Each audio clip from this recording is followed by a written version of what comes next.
Hello friends, for today's video we're going to be looking at the first of Attack on Titan's final chapters.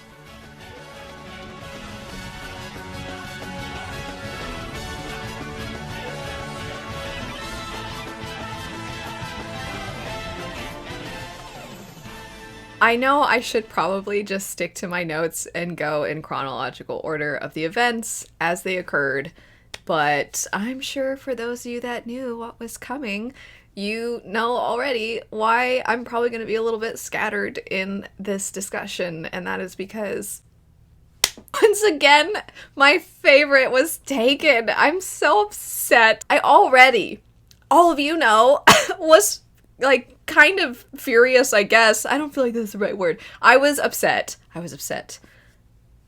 when they took Erwin from me, and it was such a glorious way to go, but so devastating, and he was so close. He was so close to the answers that he fought so hard for. Man, I almost feel like I need to start this whole discussion over again because I knew this was going to happen. I knew I was just going to immediately go off the walls and just start making noise at you. Hanji's gone.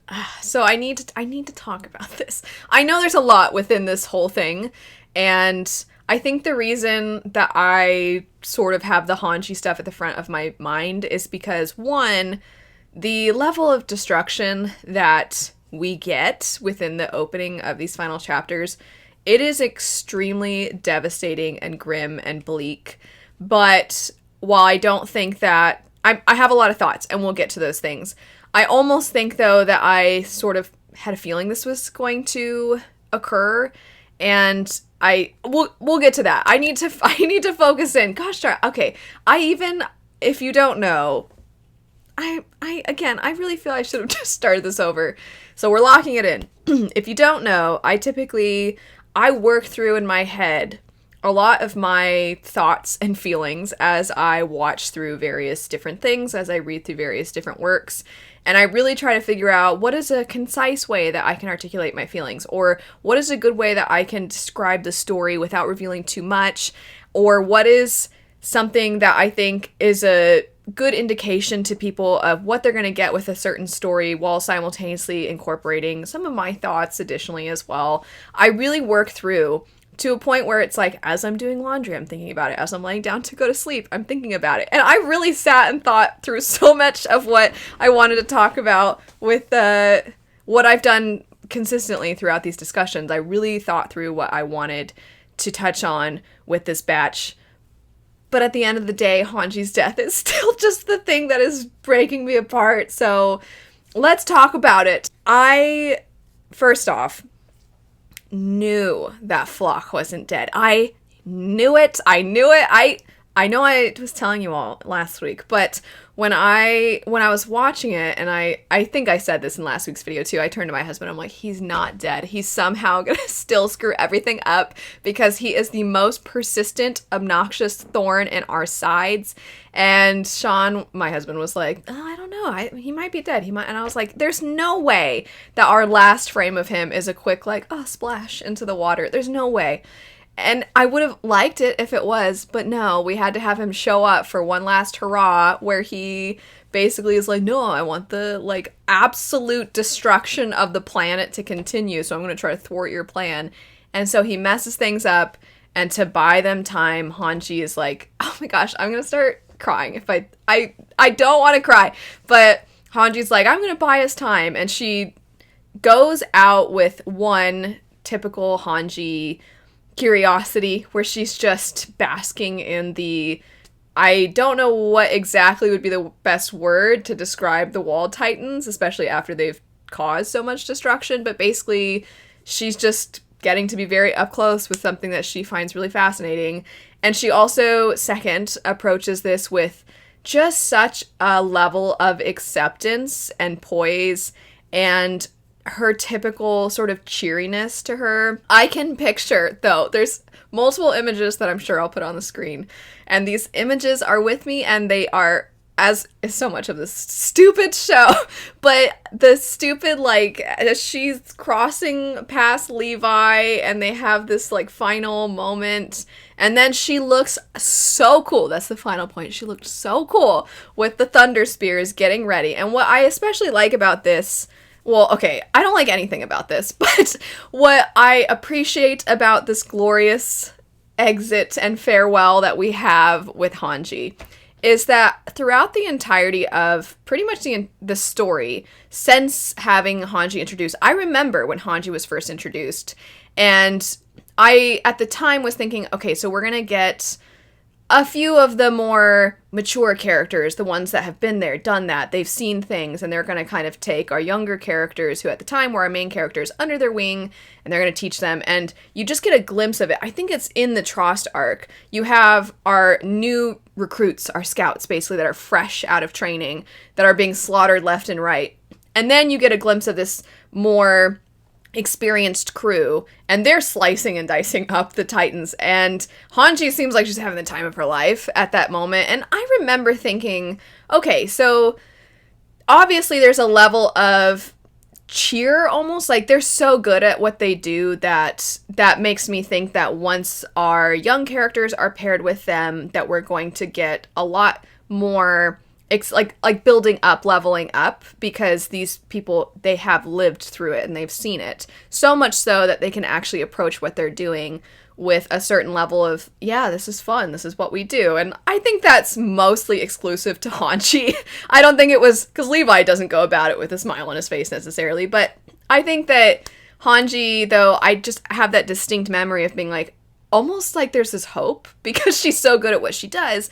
But because Levi has shown up and proven himself to be the most skilled of the skilled, and Mikasa, of course, we're often noting how skilled she is, I almost feel like you forget that Hanji is really good at killing Titans. Plus, I think Hanji would prefer, if she could, to not ever have to destroy anything. You see this time and time again with her character. She so badly craves knowledge, and she approaches it with such excitement. There was the hilarious scene. This is basically just like going through all of Hanji's life that we were lucky enough to see. But when you first see her with Eren, he asks, and then everybody leaves, and she's like, I'm so glad you asked. And she's up with him all night, telling him about Titans and what she's discovered.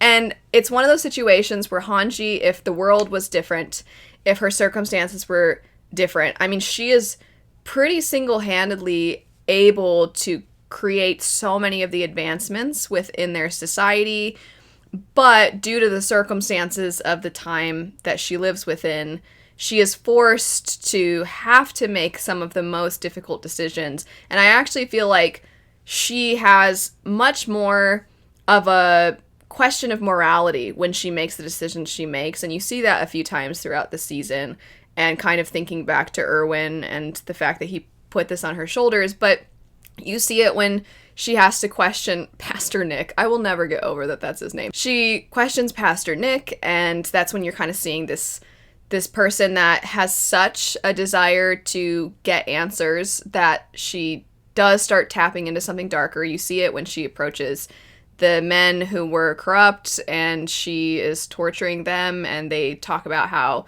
she'll basically turn into them at some point. She wrestles with that. She is given a lot more power once Erwin passes away, and she is the one that develops the Thunder Spears that help launch them into being more successful against the Titans. But with that creation then comes the Jaegerists and the way they use these weapons, and I just think there's so much of her character that it's so interesting that what I think internally occurs within Hanji of having this desire to do good and having this desire to create and to learn and to understand is constantly sort of warring with the very things that she does create, or the ways in which she's able to gain knowledge. They aren't always for the greater good necessarily, or at least she hopes they will be, but you can't necessarily control how people are going to utilize the things that you make. And also she has to sit with the fact that she has committed some violent acts in her life, and she has to ask herself the questions. What I think makes her a really compelling character, though, is I feel like she never really abandons who she is. And I do think that at some point this moral conundrum causes characters to have a standstill within themselves where they just can't, they like almost lock up, and then they're like, I can't do it anymore, huh? And it's like her curiosity is so strong that she does always push forward, and it just shows that her level of perseverance is so incredibly high that she never really falters. You see these quiet moments when she's alone where she does wrestle with things and she questions, but she always, always pushes forward. Outwardly, though, the things that she has created, you see the way in which they sort of come back to haunt her. You see it in the last batch of episodes where they're trying to get to the airship, and Flock and the Jaegerists are using these things to go up against her. And also the whole concept of the rumbling was an idea that she sort of entertained because she was just ultimately trying to do her best. Anyway, this doesn't need to turn into... I mean, it wouldn't be the worst thing in the world if this whole thing just turned into a Hanji gush fest, but Hanji and Erwin, probably two of my well, there's a lot of characters, but these two I think were my absolute favorites, and they took both of them from us, and I'm really upset about it. I'm so upset about it. But her last stand, she was absolutely incredible. Also, she was just annihilating those things. If it weren't for the fact that they emit so much heat, I kind of feel like she could have really done a lot of work. I'm so upset. My husband was telling me after, he was like, I had to really not look at you because he's like, I was about to start crying and falling apart. Because Hanji, like, she grew on him. I always kind of like, I like this Hanji. And Sean kind of, it was a slow development of love, but in the end we both loved her so much. Stupid Flock. I'm glad that his death was just like a footnote, like, oh yeah, by the way, he's dead now. I hate him. Is he worse than Zeke? That doesn't really need to be the question at this point. Anyway, I really feel like a lot of this fourth season, I have been attempting to, because so much of this story has turned into really fascinating themes and really important themes, that I have such an appreciation that the story, even though I understand completely that it no longer has some of its like, yeah, let's go feeling to it when it gets into the territory that it has gotten into in season 4, I still appreciate so much that it is tackling some of these really devastating themes. And so I really have tried to take the time to show how grateful I am and really take the time to ensure that there is some of our discussions dedicated to, like, for example, Reiner and his character and the idea of a society that upholds these awful oppressive ideas and forces you to basically hate yourself. And also talking about Zeke and his character and the neglect that he faced. I just have really wanted to ensure that those things have really had their moments. Because I'm such a wreck this week, I'm like, guys, Hanji's gone. So I'm so sorry that this is all over the place. I don't know, maybe there's a part of you. Maybe you watched the show and you were alone and you're like, I have nobody to talk to. And you went to work and you're like, nobody here gets it. So I don't know, maybe there's a piece of you that's like appreciative of seeing me a little bit fall apart about why couldn't she make it? I'm so upset. Is anyone gonna make it? Is everybody gonna die? Okay, so on that note, let's talk about how this whole batch of episodes starts. So it starts with you seeing the young boy, Ramses, I believe was his name. You also see what was going on with Eren when he went to this refugee camp, and Eren has this very sad discussion, you could say, with him. This poor boy has no idea what Eren's breaking down about, but I eventually kill this kid too, is the thing that he says, and then, but there's more to this. I don't want to approach what I'm about to say as if it is objective and that everybody should be coming away with this same interpretation of a lot of what's transpired, but I still feel a lot of my theories around Eren and how much it's Eren and how much it's almost like this omniscient force through Ymir and the long amount of time that she has been suffering, creating her into almost like this god-like being that has this sense of detachment from society. My thought that has been sort of reaffirmed is that it's not necessarily Eren anymore, and it hasn't been for a while. I've kind of continuously been saying this. And part of what I think that this scene does really well, and how it sort of fits into that, is this is, I think, the glimpse into Eren, when you see him breaking down and being so horrified. One of the most human moments that you see from Eren throughout the entirety of season 4. Last week I was talking about the contrast between when he has these moments where he seems like himself versus when he has almost this dead-eyed look where it doesn't really seem as though there's a person in there. It almost seems like he is a puppet. And I think this is a moment where it's exceptionally tragic when you see what happens. Additionally, on a personal level for Eren, I think it's almost kind of cruel to even allow him to still, I guess you could say, come through. And again, maybe you see it as like, no, this is what Eren wants.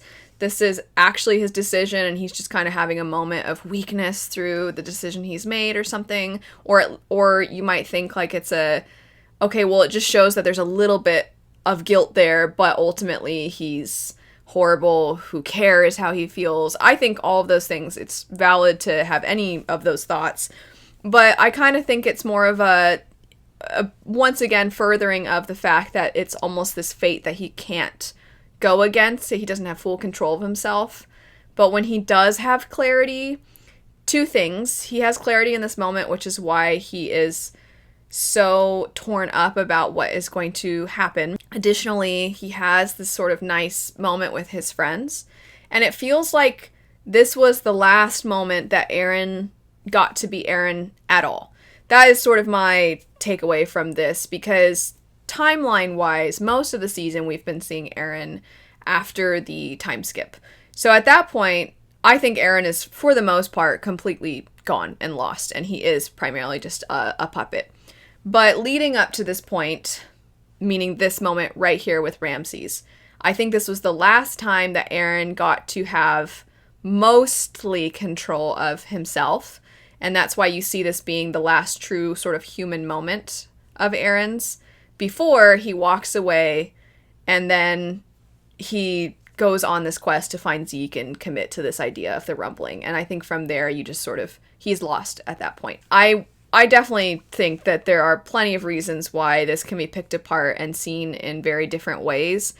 So if you disagree, of course, feel free to elaborate on your interpretations of this scene. When I think of it as it being pretty much his last moments of being able to be a person, basically, I'm like, is it a mercy or is it kind of cruelty? And I think it sort of all ties back to this idea of free will and the fact that Eren is ultimately an extremely tragic character to have held so strongly to this ideal, whether it was actually his ideal or not, that's up for debate as well. But to hold so strongly to this and then be so extremely shackled to potentially the will of another. And then also, though, this being allowing him to have this will so that it would be there enough, that it would be present enough, that it would then allow them to break free. I think it also fully encompasses the sort of much broader themes of cycles of violence and that spark. You know, you have oftentimes in stories, you have these societies that are oppressive, and you have the people who are the most heavily impacted by those things. And there is sort of this resistance to pain and suffering, and I think people collectively just trying to get by and to hold on to whatever bit of joy that they can find. Not that you want that ever in any kind of a society, but the reality is a lot of times in those societies, it doesn't have this form of it being stagnant. It doesn't maintain a certain like, okay, well, now that we've reached this level of control over this group, it's going to forever be frozen in that place. That's not what happens. People, in trying to resist pain, end up often being further and further and further oppressed because the oppressor is pushing so much.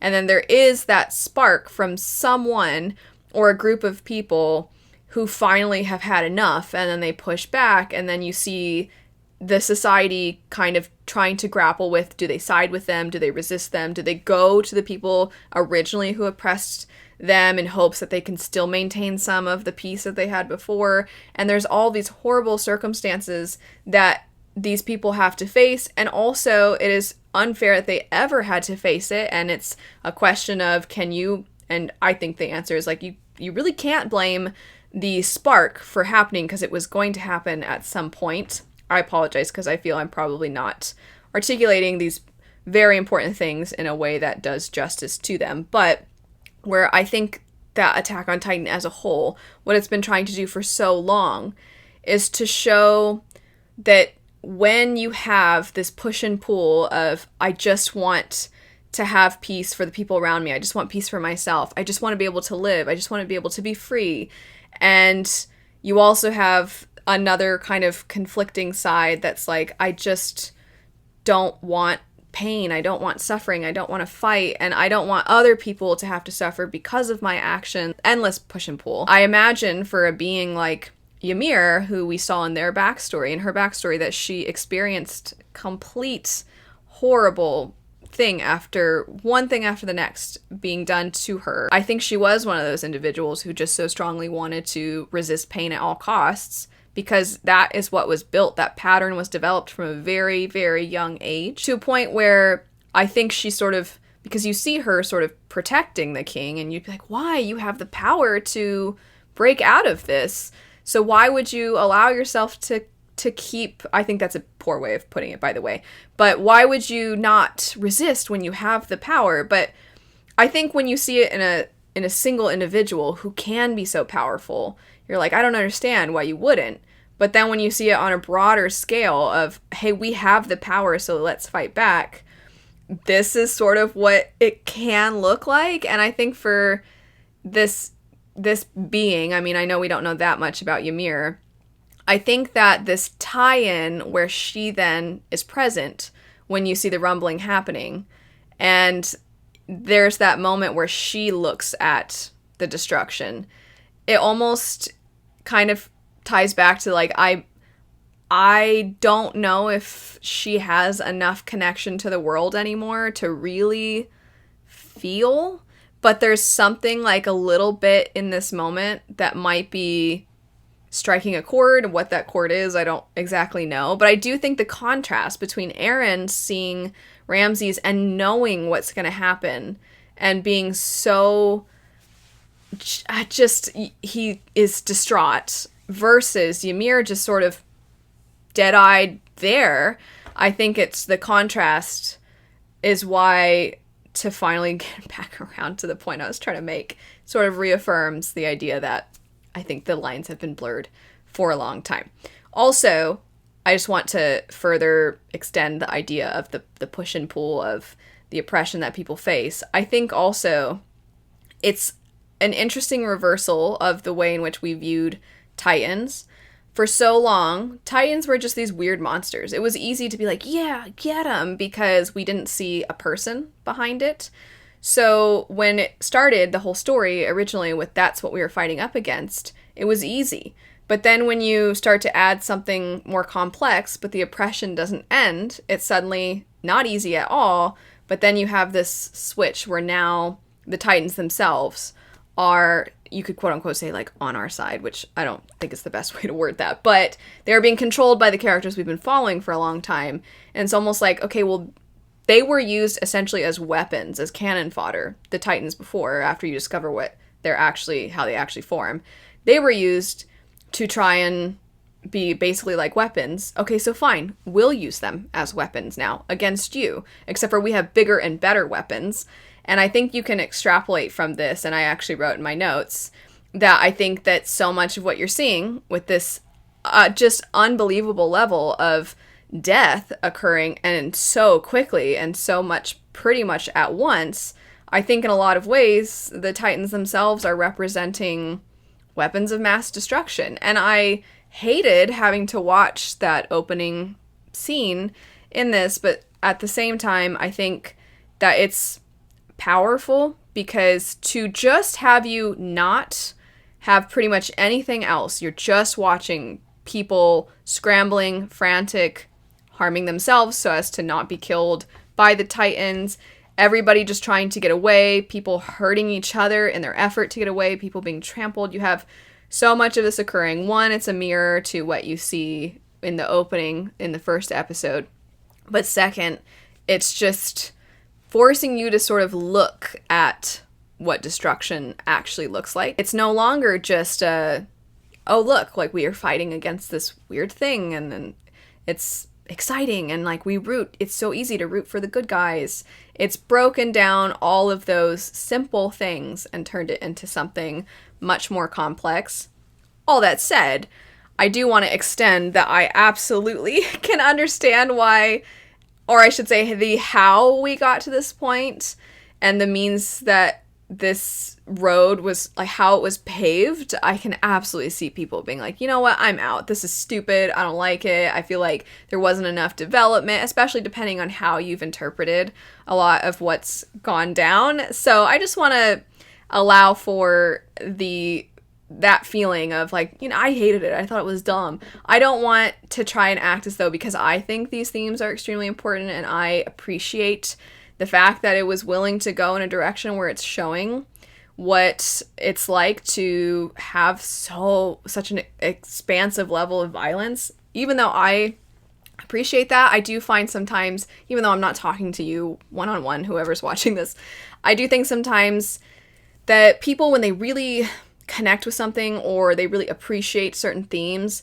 especially when they're really important themes, I feel like the second anybody wants to try and have any form of criticism toward it, it can kind of, either intentionally or accidentally, the person who likes the thing can be like, oh, well, like, I mean, yeah, if you don't really like stories about, you know, oppressive societies and violence begets violence and stuff like that, if you just, like, prefer when it's monsters and people killing monsters, like, I get why you wouldn't like it now. I don't want it to seem like that's what's happening at all. So, also, I totally would get missing the days when it was just people fighting giant monsters, because, hey, season 3 was so good, and it kind of did feel like it's just people fighting giant monsters, and I miss the days when it was, like, all about Erwin's charge. So I get it. I absolutely get it, and I don't want anybody to feel like they can't vocalize why they do or do not like the way that this is all unfolding. But I have, I think, a continued appreciation.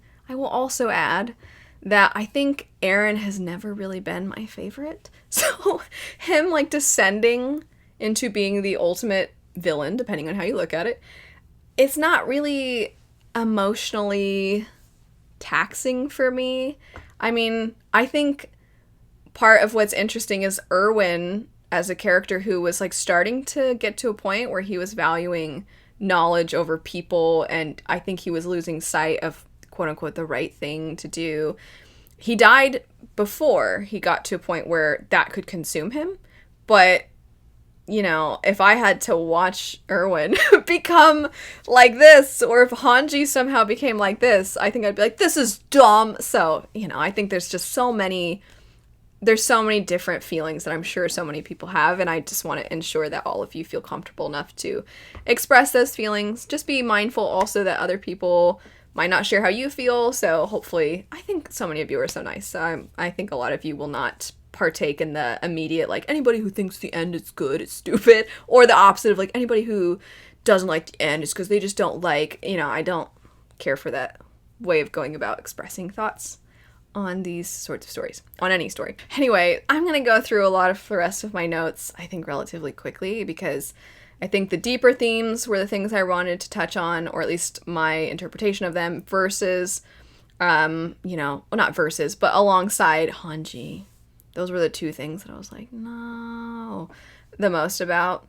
And I'll go through the rest of this relatively quickly, because there's still one more. There's still one more that we have to get through. So, notes.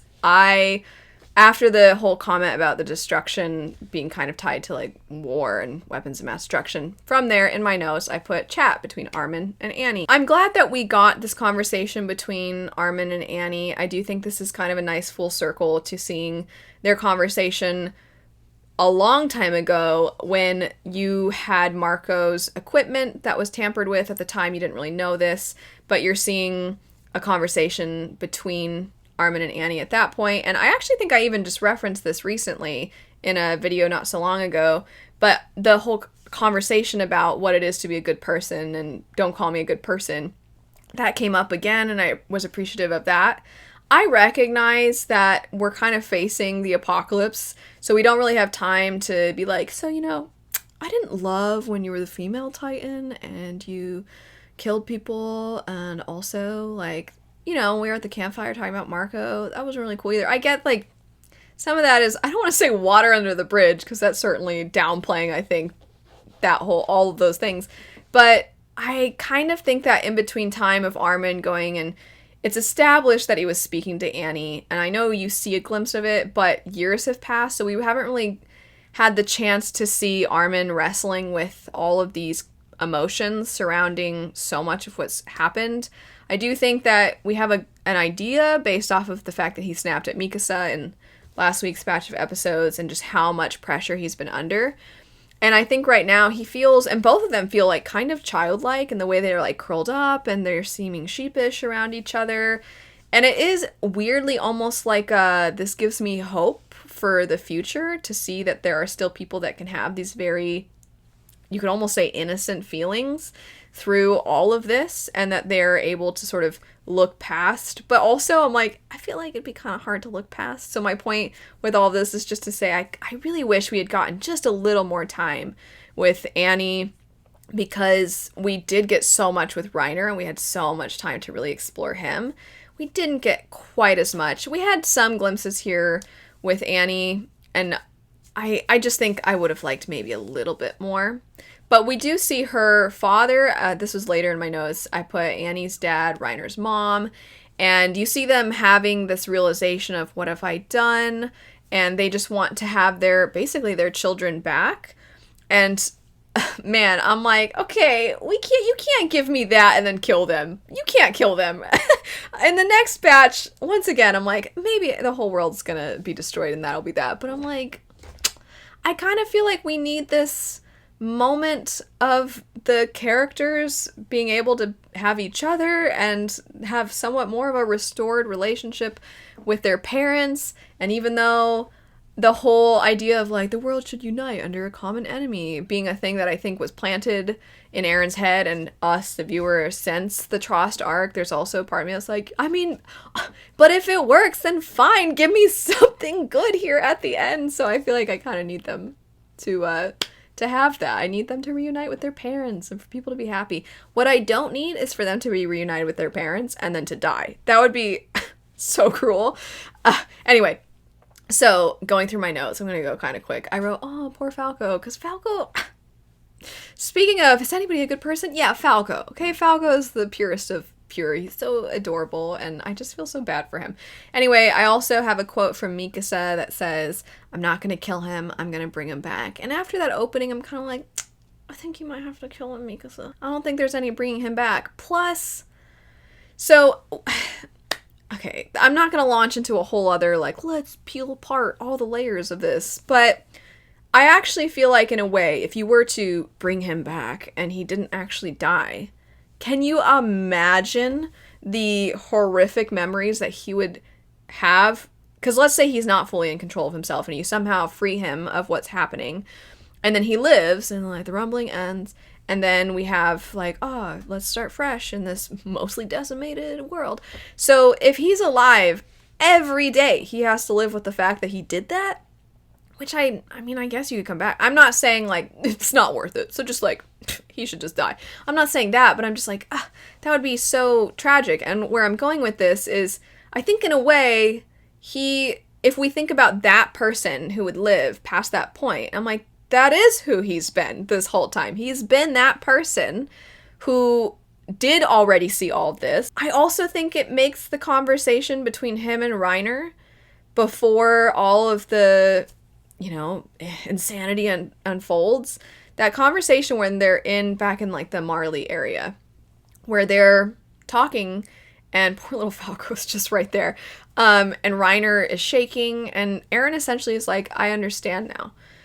So I think that's a conversation that if I were to go back and rewatch it someday when I rewatch the show also, man, I think that scene will make me very sad. Anyway, so that was a thing. I was like, Mikasa, I kind of think, I don't think you can bring him back. I think he's already, I think you gotta get him. Anyway, I also wrote, I knew it, in all caps, and I put stupid flock. We went over this. I also wrote, Hanji looks so cool. This was before she died. when she did die, I said, I'm sad. Hanji was the best. And then after that, I said, I love how much Levi is still determined to kill Zeke. That needs to still happen. Nice Reiner and gang moment. So you do have some moments of like them being like, guys, you know, I hope we... Basically just having this moment and them being like, we're standing together. I mean, we need these moments. We need like some levity within all of this. And then I have another quote. Why must we experience loss before we can realize how to respect and value others without putting ourselves first? And if that doesn't sum up so much of what feels like what would be, even though it's a simple statement, like the solution, like why do we have to, why? I mean, so much of what you've seen with our characters, so much of what you saw with Reiner's characters, so much of what you see with Gabby, what you see with our heroes, we'll call them, the sort of OG cast, and once they're witnessing what happens to people from Marley, and just why can't we just know that? And people, I think, have an idea of it in a superficial way, but why is it that we constantly have to be reminded of the fact that people are in pain, people are like us, and why can't we, rather than continue that suffering and pain, why can't we just reach across and do what we can? Which is why the campfire scene and that quote I read from last week with Hanji being like, they just can't understand, which is why her death is so heroic.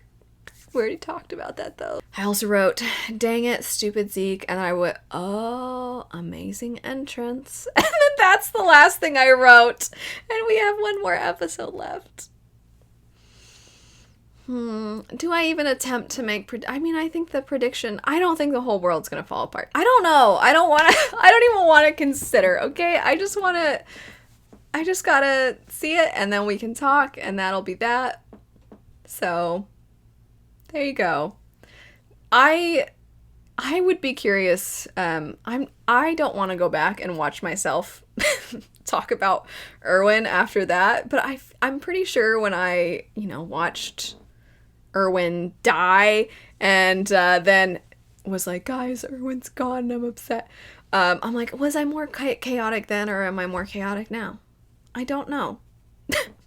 I want to go back to when they were like, oh, we gotta like keep this castle clean because Levi really appreciates cleanliness. Anyway, so one more left, and then we're all done. I'm sure I'll have other things to talk about relating to Attack on Titan because I can't stop thinking about this story. I think about it constantly. Sometimes, like if my husband and I are like hugging, there's a part of me that's like, I need this because Attack on Titan. I'll just wrap it up, okay? I'll show some cute clips of Luna, and then we'll call it a day. So thanks so much for watching, everybody. I hope you have a great rest of your day. I'll see you later. Bye. Luna, you're so cute with your bandana.